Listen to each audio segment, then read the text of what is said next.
नमस्कार दोस्तों, मेरे प्यारे बच्चों, कैसे हैं? ठीक। देखिए, जैसा कि हम लोग उत्तराखंड की क्लास में थे, हिस्ट्री हम लोग पढ़ रहे थे, तो मैंने दो तरीके से काम किया। जैसा कि मैंने कहा था कि उत्तराखंड हिस्ट्री हम लोग अलग पढ़ते जाएंगे और उत्तराखंड के जो अन्य इंडिविजुअल टॉपिक्स हैं वो हम लोग अलग पढ़ते जाएंगे। उत्तराखंड हिस्ट्री हमने लास्ट क्लास में देख लिया था, ठीक है।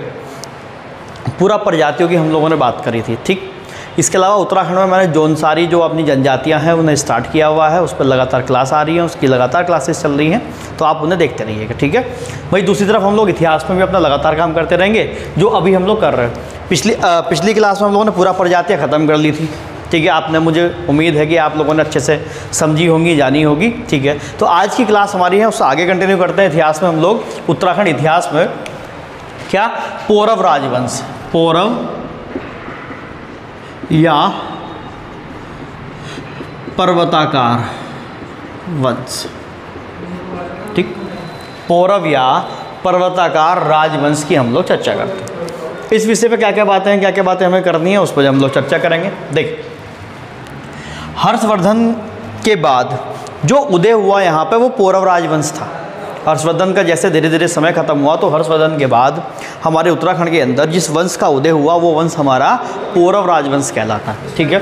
अब देखो, पौरव राजवंश या किसी भी इतिहास को जानने के लिए अलग अलग साक्ष्य हो सकते हैं। तो सबसे महत्वपूर्ण साक्ष्य होते हैं साहित्य और अभिलेख, ठीक, जो यहाँ देखने को मिलते हैं। तो इसका जो महत्वपूर्ण सोर्स है वो है अभिलेख। अभिलेख इसके महत्वपूर्ण सोर्स, ठीक है। अभिलेख इसका महत्वपूर्ण सोर्स है, जिसकी खोज जो हुई है, जो कब खोजा गया है, 1915 में ये खोजा गया। अभी अभिलेख कब मिले हैं? 1915 में अभिलेख या 1915 में प्राप्त हुए, ठीक है। 1915 में क्या हुए? प्राप्त हुए। और ये जो अभिलेख है, कौन सा अभिलेख है? तालेश्वर अभिलेख, तालेश्वर अभिलेख, ठीक ठीक। तालेश्वर अभिलेख ये कहाँ पड़ता है? तालेश्वर आपका ये अल्मोड़ा के अंदर पड़ता है। तो यहाँ से हमें एक अभिलेख प्राप्त हुआ, जो क्या है? तालेश्वर अभिलेख। और इस तालेश्वर अभिलेख से कब मिला हमें? 1915 में मिला। हमें ये जानकारी मिलती है कि पौरव राजवंश जैसे भी कोई चीज़ थी, ठीक है। अगर तालेश्वर अभिलेख की बात करूँ तो ये आपका संस्कृत भाषा में लिखा गया है। और देखिए, ये क्या है? गुप्त ब्राह्मी लिपि में प्राप्त हुआ है। देखिए, ध्यान रखना, तालेश्वर अभिलेख किसका है? संस्कृत भाषा में, और गुप्त ब्राह्मी लिपि, गुप्त ब्राह्मी लिपि। देखिए, वर्तनी देख लेना भाई, गुप्त ब्राह्मी लिपि, क्योंकि वर्तनी में कई बार मैं गलती कर बैठता हूँ, ठीक है। गुप्त ब्राह्मी लिपि, ठीक है। तो अभिलेख मिले हैं, तालेश्वर अभिलेख मिला है जो अल्मोड़ा से मिला है। ये संस्कृत भाषा और गुप्त ब्राह्मी लिपि में लिखा गया। देखिए, इस अभिलेख के अंदर यहीं पे एक बात बता देते हैं कि यहाँ पे उद्यान जो होता है ना, बाग बगीचे, उसके लिए एक शब्द का इस्तेमाल करा गया जिसे बोलते हैं बटक, ठीक। तो उद्यानों हेतु या उद्यान हेतु वटक शब्द का प्रयोग है इसमें, ठीक है। नोट्स ऐसे ही बनाना, वटक शब्द का प्रयोग है इसके अंदर तालेश्वर अभिलेख में, ठीक है। और इस तालेश्वर अभिलेख से हमें जिस जिस राजाओं के विषय में जानकारी मिलती है वो है विष्णुवर्मन,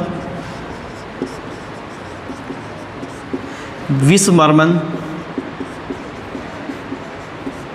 विष्णुवर्मन, विषवर्मन, अग्निवर्मन। तीन राजा तो ये हुए, विष्णुवर्मन, विषवर्मन, अग्निवर्मन, द्युतिवर्मन और विष्णुवर्मन द्वितीय, द्युतिवर्मन और विष्णुवर्मन सेकंड। इन राजाओं के विषय में जानकारी मिलती है। विष्णुवर्मन, विषवर्मन, अग्निवर्मन, द्युतिवर्मन और विष्णुवर्मन सेकंड के विषय में हमें जानकारी मिलती है। और देखिए, ध्यान से समझना, लेकिन ये जो अभिलेख प्राप्त हुए हैं ये केवल इन दो राजाओं के बारे में जानकारी देते हैं। किस किसके? द्युतिवर्मन के और विष्णुवर्मन द्वितीय के। ध्यान से समझना कि इन अभिलेखों से पता चलता है कि इनके पूर्वज अग्निवर्मन, विषवर्मन या विष्णुवर्मन रहे होंगे, ठीक है। लेकिन अभिलेख केवल द्युतिवर्मन और विष्णुवर्मन के प्राप्त होते हैं, ठीक है। और ये अभिलेख जो बने हैं ये ताम्र या अष्टधातु से निर्मित है, या तो ताम्र से बने हैं, तांबे से, या अष्ट धातु से निर्मित है। मतलब 8 धातुओं का इसके अंदर इस्तेमाल किया गया है। बात क्लियर है? ठीक। द्युतिवर्मन और विष्णुवर्मन द्वितीय के यहाँ पर अभिलेख देखने को मिलते हैं। बात को दोबारा से समझना कि अभिलेख जो मिले हैं वो 1915 से प्राप्त हुए हैं और तालेश्वर अभिलेख मिला है जो किस भाषा में, संस्कृत भाषा में और गुप्त ब्राह्मी लिपि में लिखा गया है। और ये तालेश्वर अभिलेख आपका कहाँ से मिला है? अल्मोड़ा के अंदर से मिला। यहाँ एक वटक शब्द बोला गया है, किसके लिए? उद्यान के लिए यहाँ वटक शब्द बोला गया है। और इन अभिलेखों से, जो किसके हैं? द्युतिवर्मन और विष्णुवर्मन के अभिलेख हैं, इन अभिलेखों से और 3 अन्य राजाओं के बारे में जानकारी मिलती है। वो आपका विष्णुवर्मन है, विषवर्मन है, अग्निवर्मन है और द्युतिवर्मन है। ध्यान रखना, ताम्र और अष्ट धातु में ये निर्मित। इसके अलावा देखिए और भी यहाँ पे जो सोर्स है वो साहित्यिक सोर्स है, जो विदेशी सोर्स है वो है हमारा हेनसांग। विदेशी सोर्स जो हमें देखने को मिलते हैं वो है हमारे हेनसांग के सोर्सेस, हेनसांग। इसके अलावा देखिए अगर हम पौरव वंश के काल की बात करें कि इनका समय क्या रहा है या किस समय ये ज़्यादा एक्टिव रहे हैं, मैंने बताया कि ये हर्षवर्धन के बाद एक्टिव हुए, तो इनका जो समय माना जाता है वो 6 AD से 8 AD तक, मतलब 600 से 800 AD के आसपास तक इनका समय माना जाता है। ठीक है, तो ध्यान रखना कि पौरव राजवंश का जो समय है वो 600 से 800 AD के आसपास माना जाता है। ठीक है, यहाँ तक बात क्लियर हो गई होगी। बात ध्यान समझ लेना, स्क्रीनशॉट ले लेना, स्क्रीनशॉट वाले। ठीक है, मैं आगे बढ़ता हूँ। देखो आगे क्या है यहाँ पे, देखिए यहाँ जो द्युतिवर्मन है, द्युतिवर्मन के पिताजी का नाम क्या है? अग्निवर्मन है। तो अग्निवर्मन ने अपने समय में कुछ उपाधि धारण करी थी और वही उपाधि हमें जाननी है। ठीक है, जो द्युतिवर्मन है, द्युतिवर्मन के हैं पिताजी, मतलब फादर साहब, उनके पिताजी हैं कौन? अग्निवर्मन जी। तो अग्निवर्मन ने कुछ उपाधि धारण करी थी, क्या? परम भट्टारक महाराजा धीराज। ठीक, परम भट्टारक महाराजा धीराज, परम भट्टारक महाराजा धीराज, महाराजा धीराज। देखिए परम भट्टारक मतलब परम माने चीज़ों से, जैसे परम धाम, परम आत्मा, ठीक है, परमेश्वर, उस तरीके से आप ध्यान रखेंगे परम।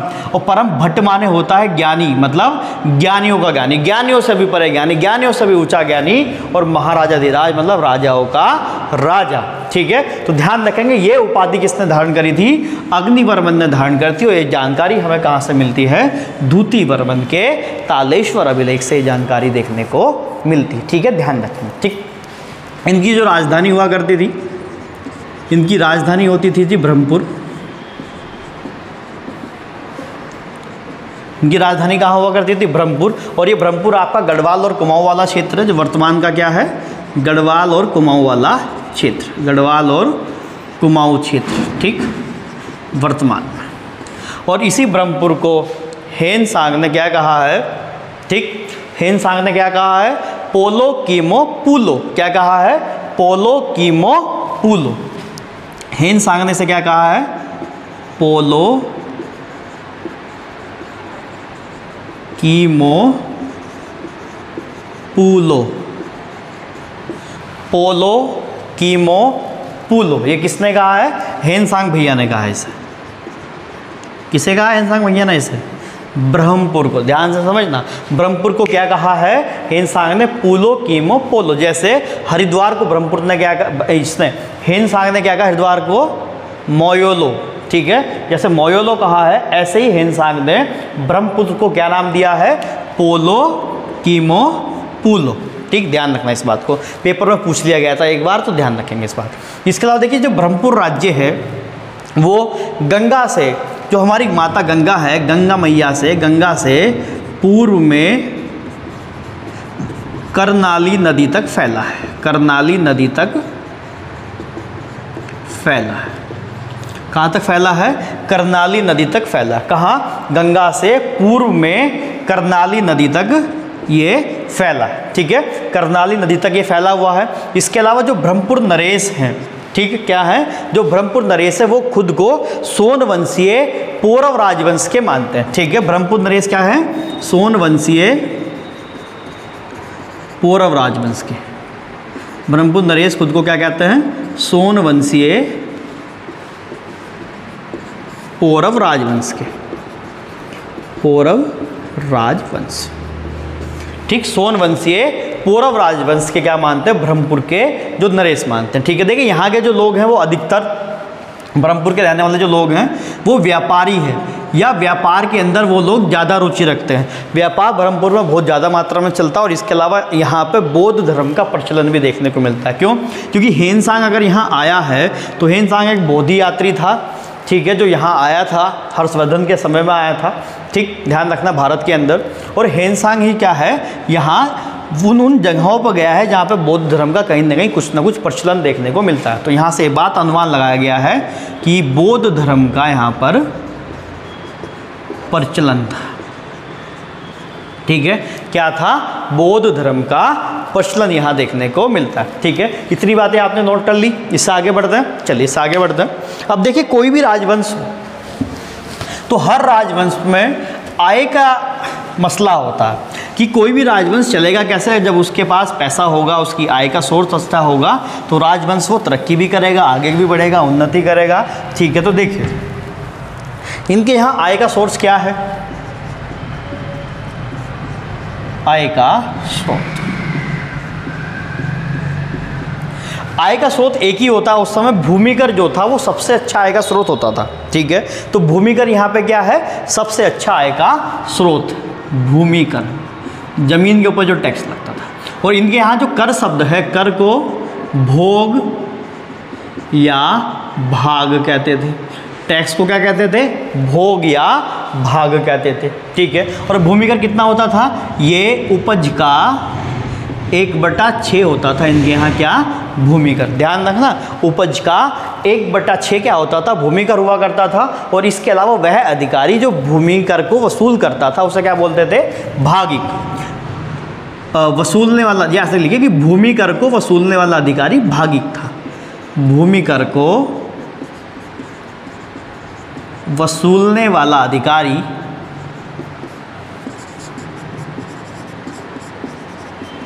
क्या था, भागिक।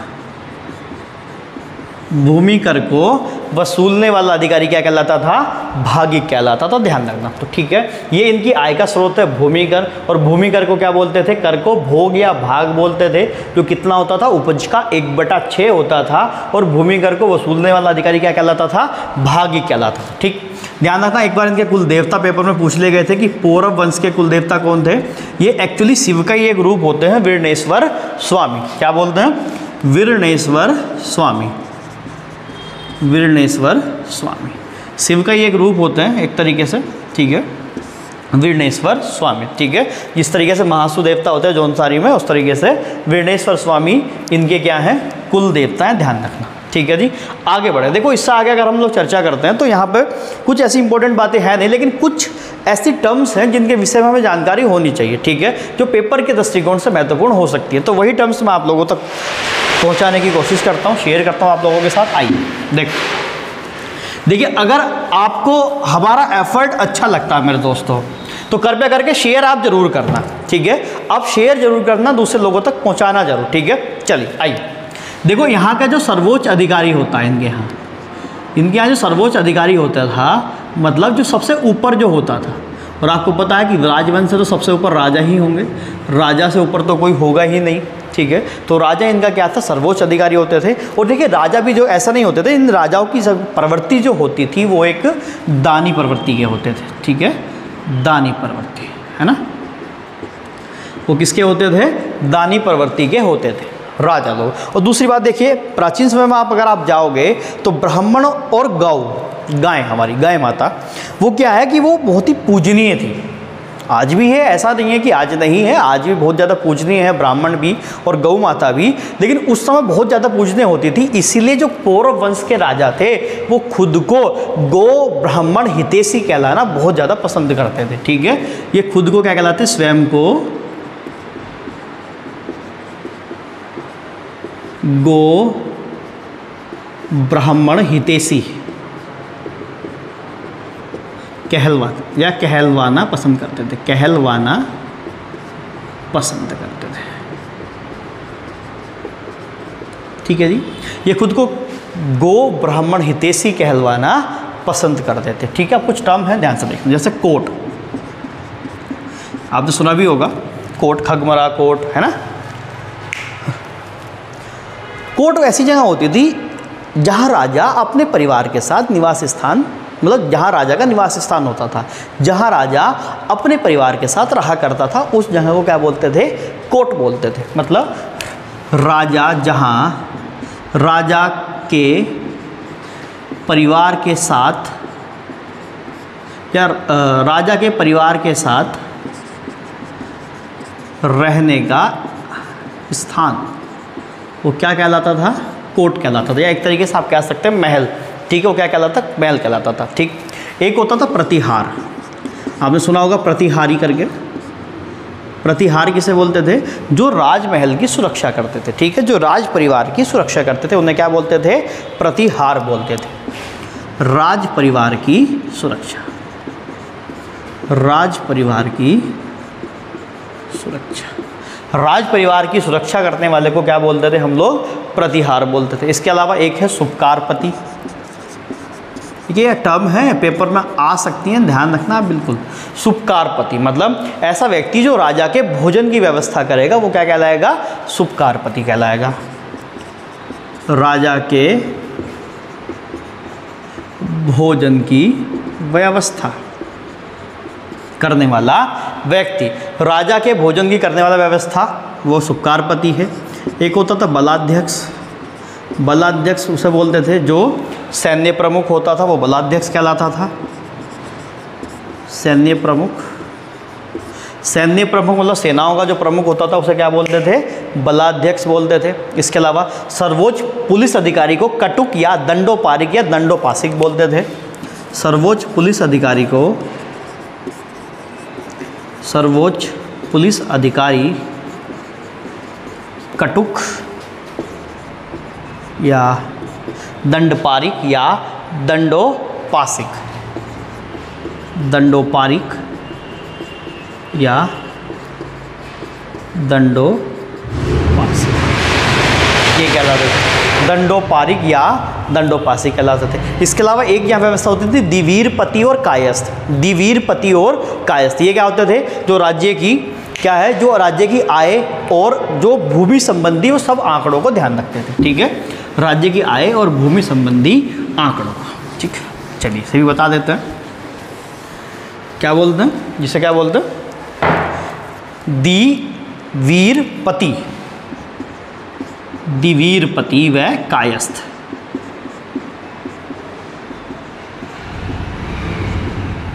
तो क्या होता था? जो राज्य की आय और भूमि संबंधी आंकड़े रखते थे। राज्य की आय व भूमि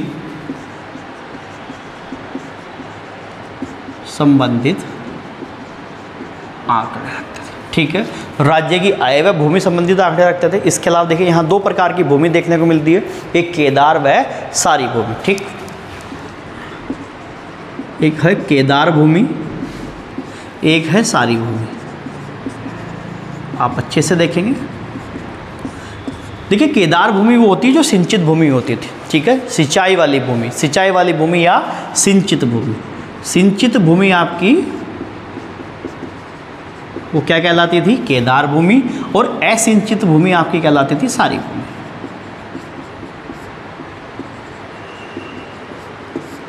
असिंचित भूमि आपकी क्या कहलाती थी? वो सारी भूमि कहलाती थी। बात क्लियर है? इसके अलावा आपने देखा कि इनके समय में भूमि मापन हेतु